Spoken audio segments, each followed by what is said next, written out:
Hi viewers, welcome to Hamanya channel. Today daily use sentences. చాలా బాగుంది. Too good. నన్ను నమ్ము. Believe me. దేనికి లేదా దేనికోసం. What for. నా మాట విను. Listen to me. ఇది ఎక్కువగా పిల్లలు లంచ్ చేయకపోయినా హోంవర్క్ చేయకుండా తిరుగుతారు కదా, అలాంటప్పుడు లిసన్ టు మీ అని యూజ్ చేయొచ్చు. అలాగే ఇప్పుడే చేయి, డూ ఇట్ రైట్ నౌ, ఇది కూడా సేమ్.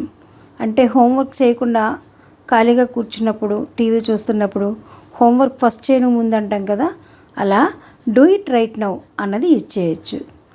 నన్ను ఇబ్బంది పెట్టకు, డోంట్ బాదర్ మీ.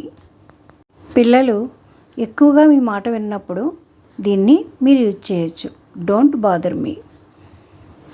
ఏమైంది, వాట్ హ్యాపెండ్. తిరిగి వాళ్ళని ఇలా క్వశ్చన్ చేయమనండి, what happened. Okay friends, please like, share and subscribe this channel.